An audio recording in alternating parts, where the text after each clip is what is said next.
Hechos de los Apóstoles, capítulo 2.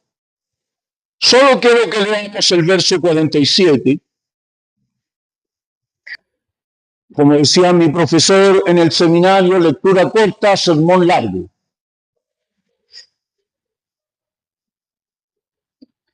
Así que lo más probable es que estemos aquí hasta las 5 de la tarde hablando de la palabra del Señor. Amén. Mi esposa me mira por encima de los lentes así como, ni se te ocurra. ¿Lo tiene ya? Hechos capítulo 2, verso 47.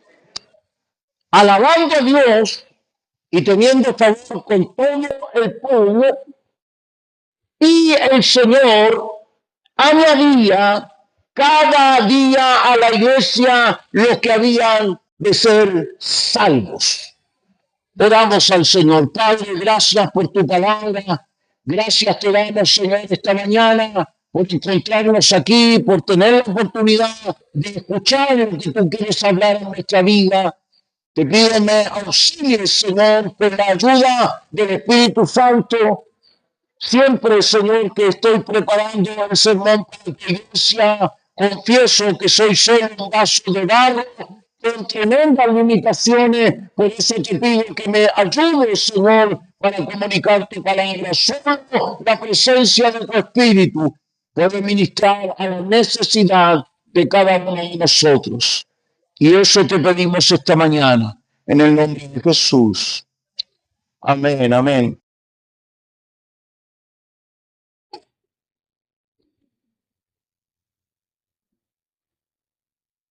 Ser miembro de una iglesia es hoy día una de las cosas más controversiales que existen. Como ustedes saben, soy, además de pastor de esta congregación, soy profesor de una institución internacional para la preparación de capellanes, una institución norteamericana, CONFECAP, la Confederación de Capellanes Internacionales,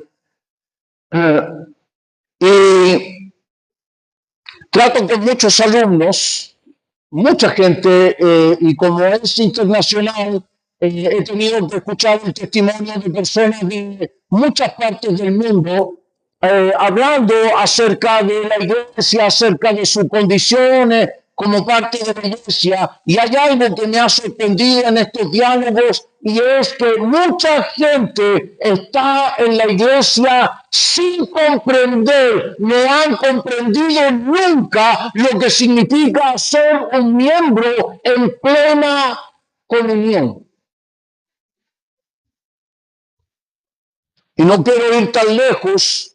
Probablemente algunos de los que estamos esta mañana en esta sala tampoco comprendemos claramente lo que significa ser miembro en plena comunión en la iglesia. Y eso tiene una razón, existe una explicación del por qué la gente no comprende. Y la explicación es porque nosotros, los pastores, los ministros, no hemos sido capaces de explicar, de aclarar, de preocuparnos de que los hermanos y hermanas comprendan lo que significa ser miembro en plena comunión de una iglesia. Y yo sé que si damos una mirada rápida a la historia o a la realidad de la iglesia hoy, tenemos en Chile y en la ciudad de Santiago especialmente, tenemos miles de iglesias. Tenemos iglesias donde se reúnen cientos e incluso miles de personas. Fui para observar qué ocurría en esos lugares. Fui a una mega iglesia. Evidentemente nadie se dio cuenta que yo estaba allí porque eran miles de personas que estaban allí. Y observé que gente entraba, salía, pero nadie sabía que estaban allí. Entonces la iglesia esa iglesia, esa mega iglesia, solo se está convirtiendo en un lugar donde la gente va, canta y vive su espiritualidad, pero no es parte de nada. Solo va. También tenemos el caso de pequeñas iglesias donde a todo el mundo lo consideran miembro. Leí un libro hace un tiempo atrás que se llamaba Las huellas de Cristo, en la que se cuentan testimonios acerca de iglesias y pastores en lugares apartados, iglesias pequeñas. Y claro, es obvio, es comprensible. Por mi trabajo que realicé hace, varios años atrás, cuando fui asistente de un misionero aquí en Chile, tuve la oportunidad de recorrer el país predicando la palabra. Y conocí iglesias donde en el campo chileno, en el sur, regiones muy apartadas, donde se congregan 10 personas, 6, 5 personas. En el norte hay iglesias donde van 3 o 4. Y aunque a usted le parezca increíble, hay iglesias donde se junta solo el pastor, su esposa y sus hijos. Y hacen un culto. Entonces es comprensible que a todo el mundo le digan que es miembro. Si llega alguien, oiga, se pasaría de osado el pastor que le dijera, mire, un miembro en plena comunión, oiga, es la única persona que tiene, mejor recíbalo. Entonces es comprensible por qué ocurre esto. Pero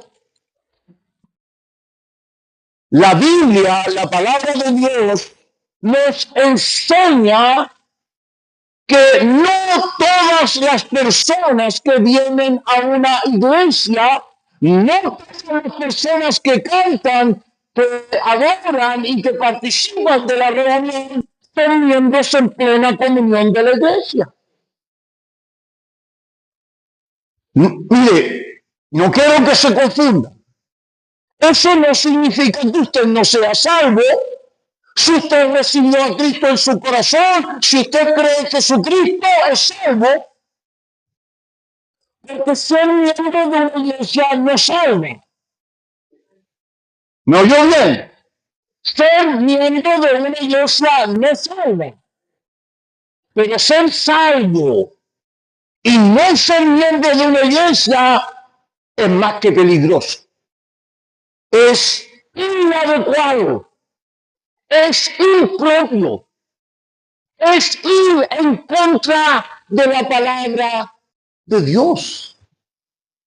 Porque una cosa es que Jesucristo me salve y otra cosa es que yo, después de ser salvo y lavado por la sangre de Cristo, asuma mi responsabilidad como parte del cuerpo de Cristo. Entonces esta mañana quiero hacer mi mejor esfuerzo por tratar de explicar esto de ser miembro de la iglesia. Primero explicar el tema de la universalidad de la iglesia. La iglesia es universal. ¿Qué significa esto? Que los hermanos que adoran a Dios en Rusia, en China, en Corea, en Panamá, en Ecuador, en Venezuela, en cualquier parte del mundo, toda persona que crea en Jesucristo, que es el Hijo de Dios que murió por nuestros pecados, resucitó al tercer día. Toda persona que crea que la Biblia es inspirada, que es la palabra de Dios, y que cree que Dios es el creador de todas las cosas, y que el Espíritu Santo es el sustentador de la vida de la iglesia, es nuestro hermano. ¿Quedó claro eso? Los hermanos que están muy claros más allá son nuestros hermanos. Los que predican a lo mejor cerca de su casa son nuestros hermanos. No, nosotros no somos la única iglesia, hermano. No, somos una más, con defectos y cualidades. Pero todo el que predica a Cristo, crea en la palabra y crea en el Espíritu Santo de Dios, es nuestro hermano. Es decir, la iglesia es universal. Y ante esto surge la pregunta, ¿y entonces por qué yo tengo que ser miembro de una iglesia? Si los hermanos de allá también son iglesias, y los de más allá, y los de Venezuela, y los de China. Entonces eso es lo que esta mañana estoy empeñado en explicar a través de la Escritura.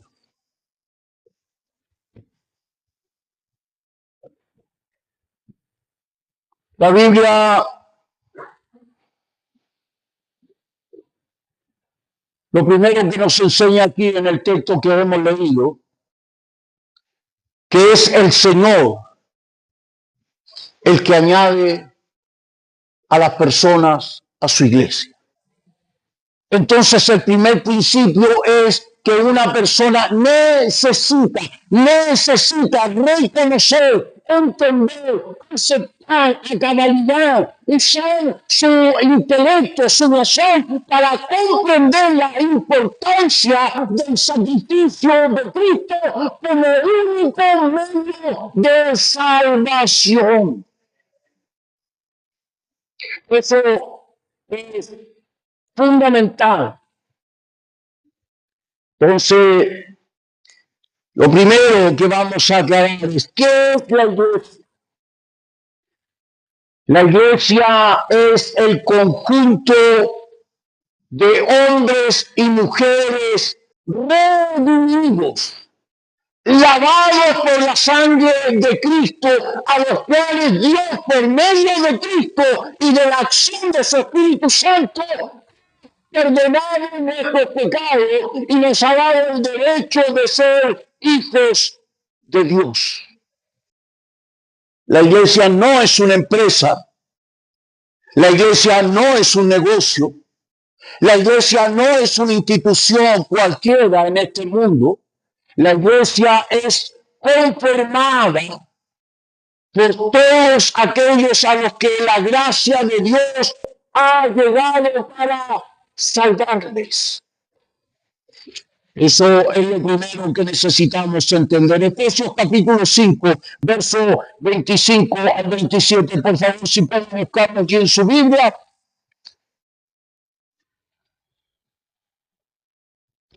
Efesios 5.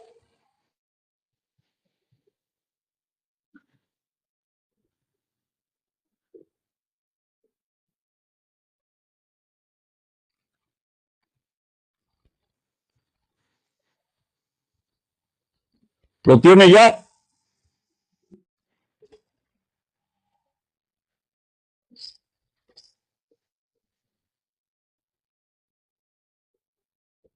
Marido, amad a vuestras mujeres, así como Cristo amó a la iglesia y se entregó a sí mismo por ella para santificarla, habiéndola purificado en el lavamiento del agua por la palabra, a fin de presentarla a sí mismo una iglesia gloriosa, que no tenga mancha, ni arruga, ni cosa semejante, sino que fuese santa y sin mancha.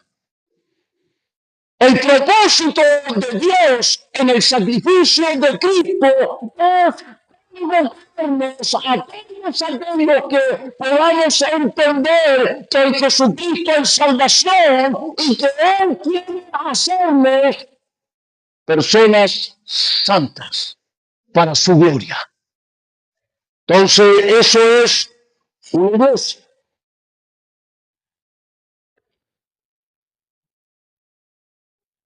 Luego surge la pregunta, ¿cómo puedo saber yo quién es o no es un lavado y redimido por Cristo? ¿Existió en el pasado alguna forma de identificar a quién era parte de la iglesia?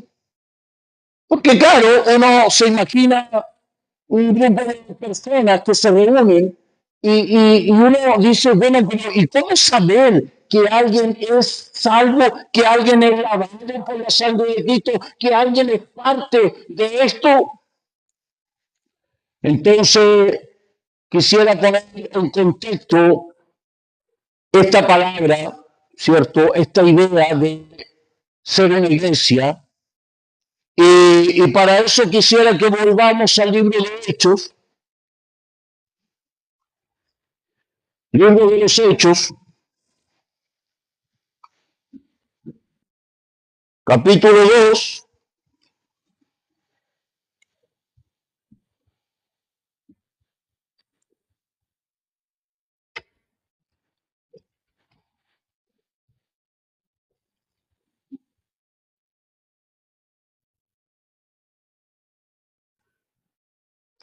verso 44.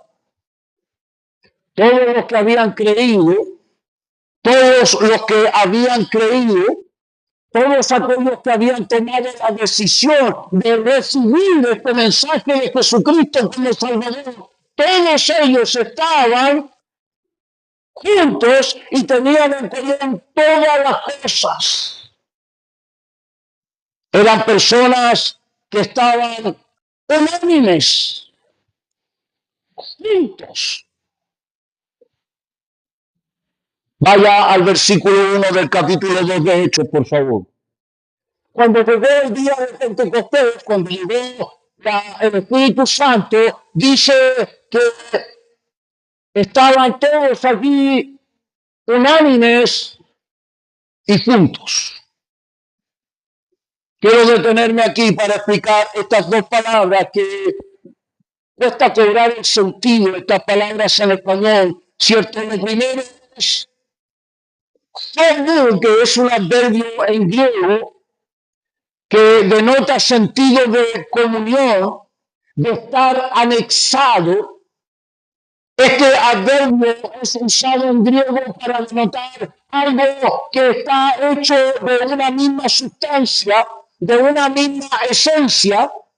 Entonces, cuando el escritor dice aquí que los que habían creído estaban unánimes, está usando una palabra que tiene que ver con el mismo ánimo, el mismo sentir, el mismo espíritu, ser de la misma esencia. Los que habían creído, todos eran de la misma esencia, del mismo espíritu, del mismo sentir.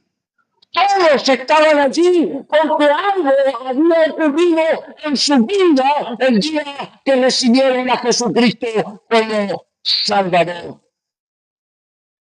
Luego aparece otra palabra allí en español que parece una redundancia en realidad porque dice unánimes juntos. Es que en español pareciera que está diciendo lo mismo, pero en realidad no es así. El texto griego, la palabra epitoauto, es estar sobre sí mismo. Entonces, la frase en griego dice allí que todos eran del mismo sentir, de la misma esencia, y que todos estaban preocupados unos de otros por esta causa de sí mismo, esto de ser la iglesia. Eran de una misma esencia y tenían preocupación unos por otros porque eran de la misma esencia. ¿Por qué nos llamamos hermanos si no somos de la misma familia? ¿Por qué los evangélicos dicen Dios te bendiga a mi hermana? Porque somos de la misma esencia y porque estamos preocupados de la misma causa, del mismo propósito, de la misma finalidad. Somos la familia de Dios.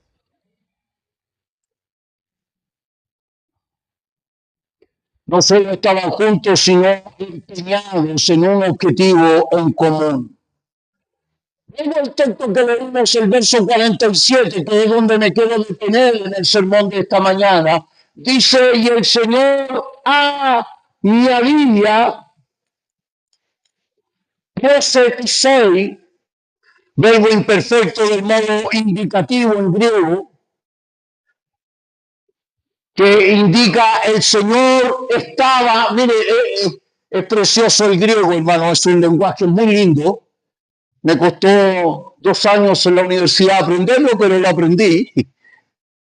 Dice, el verbo usado aquí lo que dice es, Dios iba colocando uno anexado al lado del otro.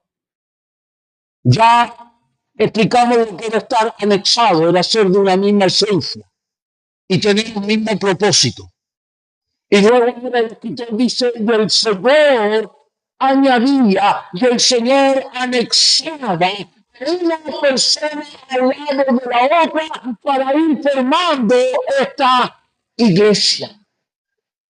Hermano en el Señor, una iglesia se forma, una iglesia se compone de personas que tienen un mismo sentir, un mismo ánimo, una misma esencia, una misma causa, y es Dios el que nos va colocando uno al lado del otro, nos va entrelazando unos con otros para formar parte de su iglesia. Entonces ya tenemos claro lo que es una iglesia. Son como 10 puntos, no se preocupe. Lo segundo, la iglesia es un cuerpo y no cualquier cuerpo. Y esto me encanta. La iglesia, dice en la Biblia, que la iglesia es el cuerpo de Cristo. Oiga bien lo que voy a decir. Cristo no está con nosotros. Esto debe haber sonado terrible para algunos, ¿no? Jesús no está con nosotros, sino la Biblia dice que Jesús se fue y está a la diestra del Padre esperando el día de la manifestación plena. Y dice que lo que dejó con nosotros es al Espíritu Santo de Dios, y lo que está con nosotros es Dios, porque el Espíritu Santo es Dios, pero no es Jesús, es el Espíritu Santo de Dios que está con nosotros. Ahora bien, la Biblia dice, y tengo aquí, no quiero ocupar todos los textos que tengo aquí, pero tengo a 1 Corintios 10, 17, Romanos 12, 15, 1 Corintios 12, 27, Efesios 4, 12, Hebreos 13, 13, Efesios 5, 23, Colosenses 1, 24. Todos esos textos dicen que la iglesia es el cuerpo de Cristo. Óigame bien. Los creyentes que han aceptado el sacrificio de Jesús y que Dios les ha añadido a la iglesia, oigan esto, son una extensión histórica, real, contemporánea del propio cuerpo de Cristo. ¿Oyó eso? No somos cualquier cosa. ¿Quiere saber usted por qué cuando ponemos las manos sanan los enfermos? ¿Por qué hay personas que hablan en lenguas extrañas cuando estamos en el culto? ¿Por qué hay poder cuando oramos para que gente se le abra una puerta de trabajo? Porque somos la extensión del cuerpo de Cristo. Porque es la presencia, la representación de la presencia de Cristo en la tierra. No somos cualquier cosa, no somos cualquier persona, no somos cualquier institución, no somos una empresa y tampoco somos un grupo de personas que solo canta, llora y salta un poco. No, hermanos, nosotros no somos un grupo que solo viene a tener una catarsis los domingos. Nosotros somos en esta historia y en esta realidad la extensión del cuerpo poderoso de Jesucristo. Aleluya, gloria al nombre del Señor, gloria al nombre del Señor. Por eso la iglesia tiene poder, por eso la iglesia tiene autoridad, por eso la iglesia puede obrar milagros, por eso la iglesia puede discernir espíritus. Por eso la iglesia puede profetizar incluso, porque es el cuerpo de Cristo en la tierra. Hubo cierto hombre, lo relata el libro de Hechos, que tenía mucho dinero, era un mago, un adivino, y cuando vio, hermanos, que había poder en la iglesia, en los hermanos que se reunían, ofreció platita. Sí, hermano. Le dijo al apóstol, mira, ¿cuánto me cobras para que me des ese poder que tienen los hermanos? ¿Cuánto tengo que pagar para yo tener ese poder que tiene la iglesia? Y entonces el apóstol le dijo, perece, destruya tú y tu dinero, porque el poder del Espíritu de Dios no se puede comprar y tampoco puede estar en la vida de cualquier persona. Solo en aquellos que Dios ha llamado y los ha anexado a su iglesia. Aleluya. Llama al nombre de Dios por eso.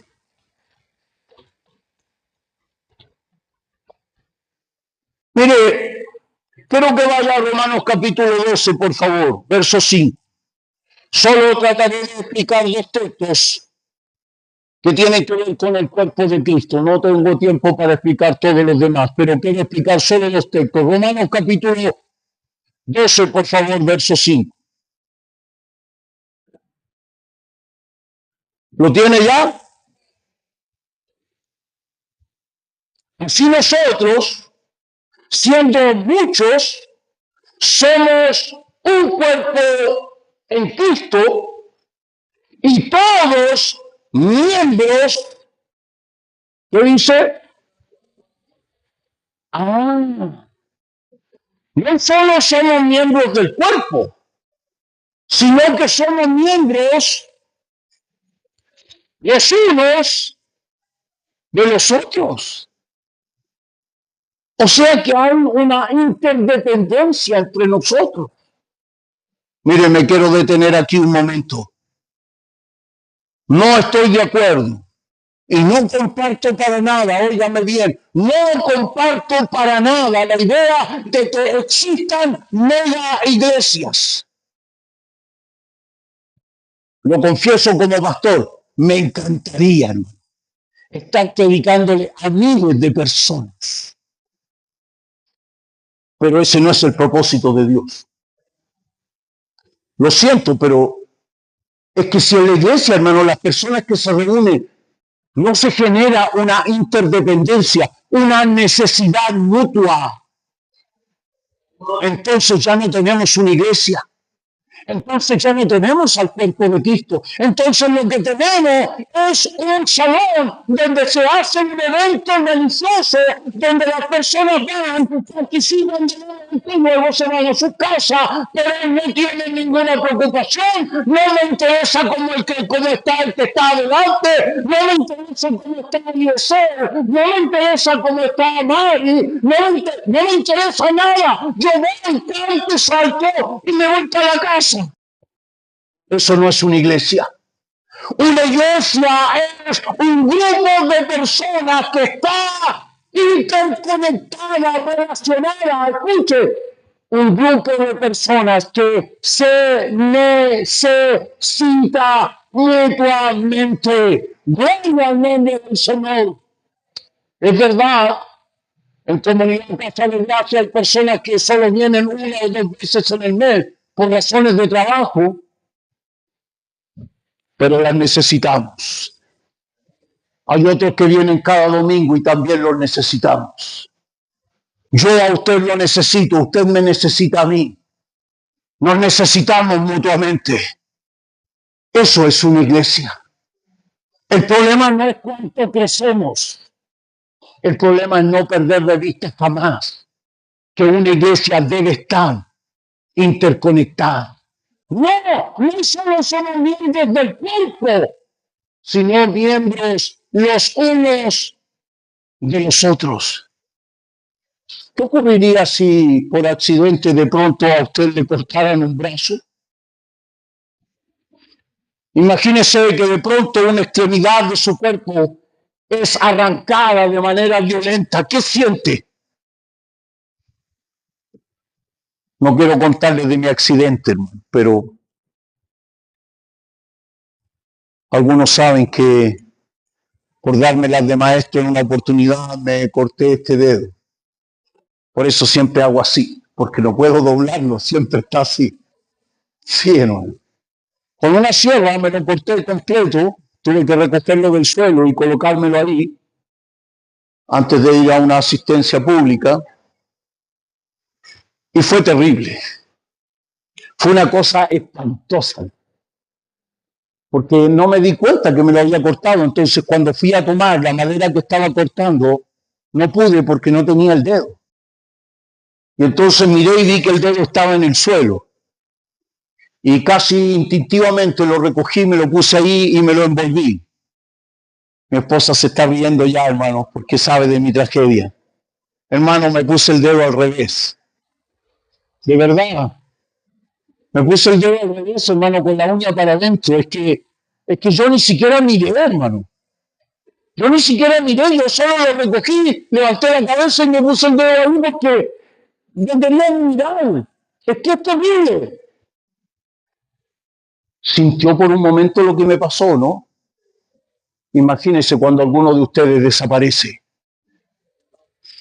Imagínense lo que la Biblia dice que deberíamos sentir cuando alguno de ustedes deja de venir, deja de estar, deja de hablar, deja de ser parte de la iglesia. Entonces un miembro de nuestra iglesia se ha arrancado del cuerpo y entonces eso nos duele, eso nos afecta, eso nos provoca tristeza, eso nos provoca preocupación. Amado hermano en el Señor, cada uno de los que estamos aquí y que hemos tomado a Cristo como Salvador, somos importantes. Ay, pastor, pero es que yo solo vengo a sentarme y parece que no hago nada. Déjeme decirle algo. El que usted esté allí sentado es importante. Aleluya, gloria al nombre del Señor. Gloria a Dios. Por eso, somos un cuerpo. Miembros los unos de los otros. Mire, algo que me llama profundamente la atención de este texto es que Pablo no presenta aquí la idea de membresía. Nosotros en español tenemos necesariamente que usar el término miembro de la iglesia porque no hay otra palabra, o por lo menos yo no la he encontrado.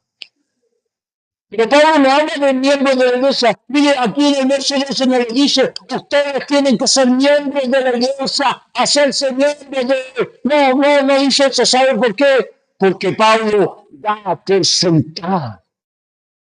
Pablo da por sabido.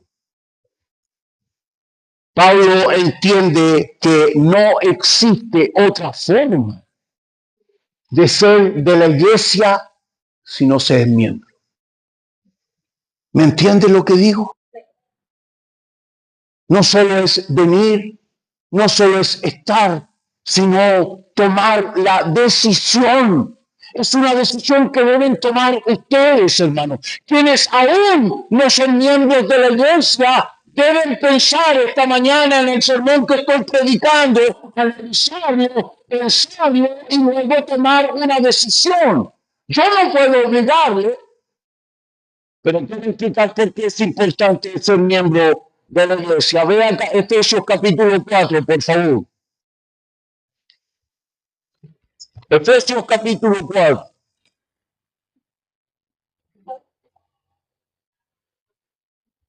Para el apóstol Pablo no existía otra forma, otra manera de vivir la vida cristiana, sino solo de manera integral en el cuerpo de Cristo.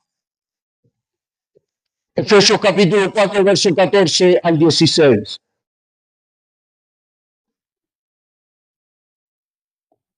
¿Por qué ser del cuerpo de Cristo? ¿Por qué tomar la decisión de unirme a la iglesia como miembro? Para que ya no seamos niños fluctuantes, llevados por doquier de todo viento de doctrina, por estratagemas de hombres que para engañar emplean con astucia las artimañas del error. ¿Por qué debo ser miembro de una iglesia? Porque debo dejar de ser un niño espiritual, llevado por cualquier idea religiosa, llevado por cualquier concepto. Mire, Yo he escuchado creyentes decir, ojalá hayan buenas vibras. ¡Qué terrible! ¡Qué buenas vibras! Eso está lejos. Eso es completamente extraño a lo que enseña la palabra. ¿Por qué? Porque aún son niños, llevados de un lugar a otro por cualquier filosofía, por cualquier cosa extraña. Gente creyente, hermano, que sale de su casa y dice, Señor, protégeme para que ningún demonio me ataque. Porque aún no comprenden, hermanos, lo que significa la importancia de ser hijo de Dios y que no existe ningún poder que pueda contra su vida. Niños fluctuantes, niños que cambian de ánimo, niños que un día se sienten fervorosos y otras veces están apagaditos. Para que ya no seamos niños fluctuantes, llevados por doquier de todo viento de doctrina, por estratagemas de hombres que para engañar emplean con astucia la artimaña de error, sino que siguiendo la verdad en amor, estamos en todo, en aquel que es la cabeza, esto es en Cristo. En la cabeza. Si usted no toma una decisión de unirse al cuerpo, entonces no tiene cabeza. Porque no es del cuerpo. Este enemigo es válido, porque no le llega mucha sangre, bueno, esa es la verdad. Pero es parte de mi cuerpo y está unido a mi cabeza. Si usted no está unido al cuerpo, no está unido a la cabeza. Y si no está unido a la cabeza, mire lo que dice la Biblia. De quien todo el cuerpo bien concertado y unido entre sí por todas las coyunturas que se ayudan mutuamente según la actividad propia de cada miembro, recibe su crecimiento para ir edificándose en amor. ¿Cómo un creyente puede recibir crecimiento, puede madurar, puede llegar a la comprensión completa de su fe, como dice la Biblia, a la altura de Cristo, si no está unido al cuerpo y por lo tanto no puede ser nutrido? ¿Sabe lo que tengo que hacer con mi dedo? Un ejercicio, apretármelo. Muchas veces, sobre todo cuando hace mucho frío, porque si se congela, se muere. Se muere, hermano, y me lo tienen que cortar de una. Entonces me lo tengo que apretar para que pueda irrigar sangre y mantenerse vivo. Si usted quiere, yo lo aprieto. Si usted quiere, yo lo aprieto. Pero yo como pastor de esta iglesia estoy interesado en que usted esté vivo. Yo estoy interesado en que la gracia de Cristo fluya sobre su vida, así que si lo tengo que apretar, lo voy a apretar. Si lo tengo que arrepender, lo voy a arrepender. Si lo tengo que exhortar, lo voy a exhortar. Si tengo que unirme a usted para orar hasta que su vida crezca, lo voy a hacer. Porque estoy interesado en que usted tenga vida espiritual, siga conectado a la cabeza que es Jesucristo. Gloria al nombre del Señor.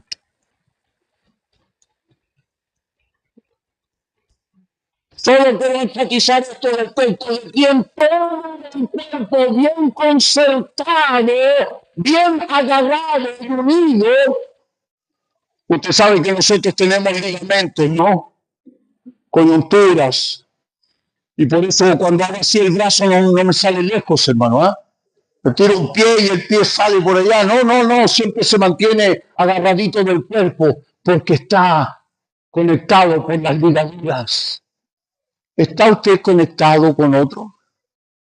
¿Se siente unido a su hermano en el cuerpo de Cristo? ¿Se siente ligado? ¿Está preocupado por él? ¿Está pensando en sus necesidades? ¿Está pensando en lo que él necesita? ¿Está preocupado para oír? ¿Está preocupado para que esa persona crezca en la fe cristiana? El Señor nos ayude.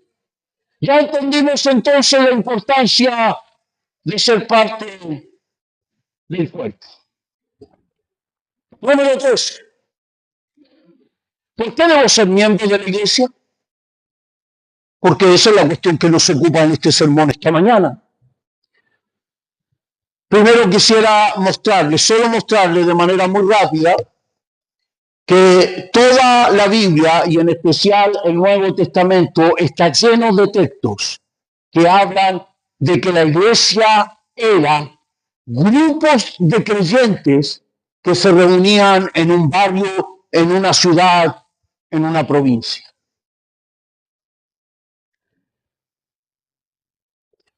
La iglesia parte en Jerusalén, Hechos capítulo 6, verso 1 al 3. Los primeros creyentes se reunieron en Jerusalén. Luego, cuando fueron perseguidos, algunos creyentes tuvieron que emigrar y migraron hacia el norte y llegaron a la ciudad de Antioquía. Hechos capítulo 11, versos 25 y 26, dice que en Antioquía se formó otro grupo de creyentes. Incluso dice que el hermano Bernabé fue a buscar al hermano Pablo y lo trajo a Antioquía, y por primera vez el hermano Pablo fue parte de una iglesia local, ¿cierto? Luego el hermano Pablo levantó una iglesia en Macedonia, en la región de Grecia, probablemente en la casa de Priscila y Aquila. Primera de Timoteo capítulo 1, y también Primera de Corintios 16:10. La iglesia local está en la ciudad de la Odisea, en otra ciudad donde había ido un misionero y había levantado una iglesia en la casa de la hermana Ninfas, ¿cierto? Según Colosenses capítulo 4, verso 15. También tenemos los saludos que el apóstol Pablo le da a la pastora Fede en la iglesia de Roma. O sea, todas las ciudades iban formando una iglesia local. Nosotros, Comunidad Casa de Gracia, es una iglesia local. Es un grupo de creyentes que forma una iglesia. La Biblia nos muestra de que las iglesias se constituían, se ordenaban. Fíjese que incluso el libro de los Hechos, en el capítulo 7, muestra que la iglesia se tuvo que organizar a tal punto que tuvo que nombrar diáconos para que ayudaran en la distribución de los alimentos de la iglesia a las mujeres más desprotegidas de la comunidad. O sea, la iglesia se organizaba, la iglesia tenía pastores, tenía ministros, se reunían, cantaban, alababan a Dios. Todo lo que nosotros hacemos hacia la iglesia del Nuevo Testamento. Seré claro esta mañana, yo sé que es muy extraño en estos tiempos hablar de un compromiso con la iglesia.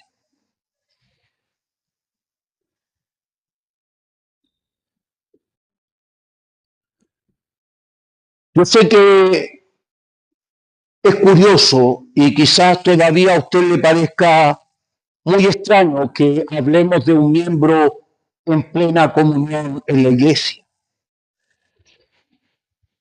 Pero tengo que decírselo esta mañana. Existen poderosas razones por las cuales necesitamos que usted formalice su relación con la iglesia. No solo asista, no solo le guste, sino que además tome la decisión del compromiso de ser miembro de la iglesia. ¿Por qué?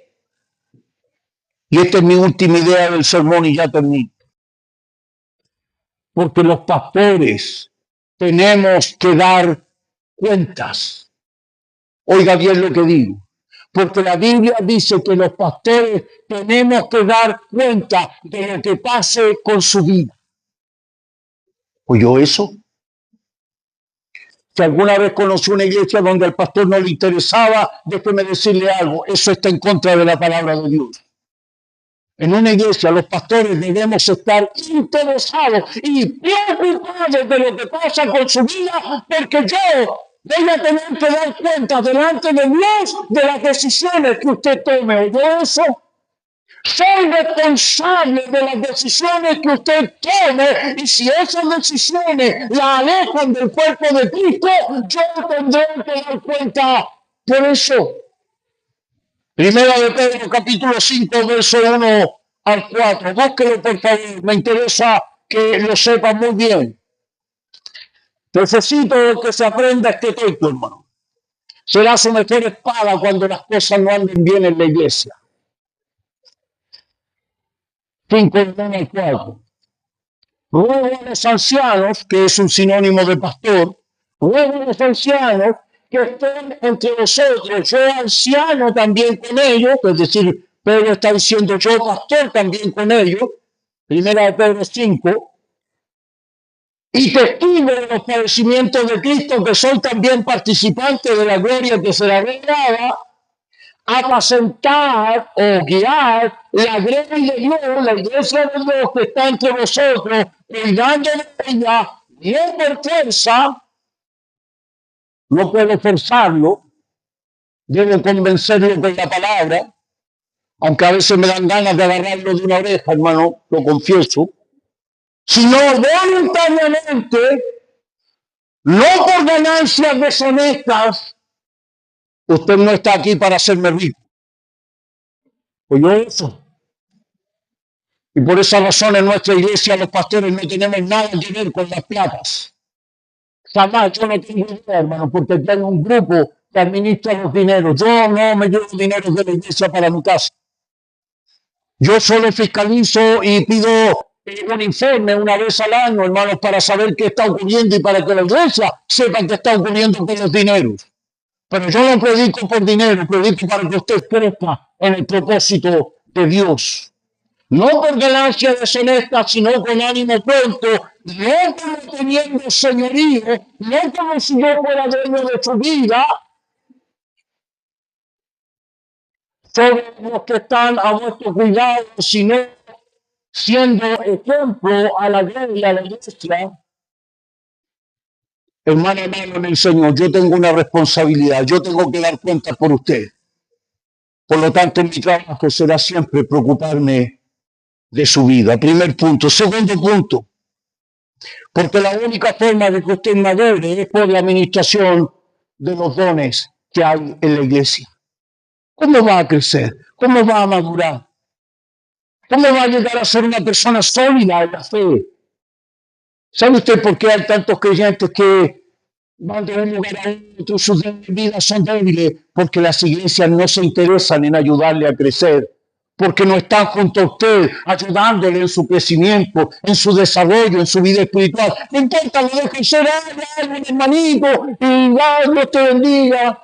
No, hermano, necesitamos estar preocupados de las personas que vienen a nuestra congregación. Una tercera razón, porque la única forma de que la iglesia se organice y se autorregule para hacer la voluntad de Dios es cuando cuenta con miembros en plena comunión.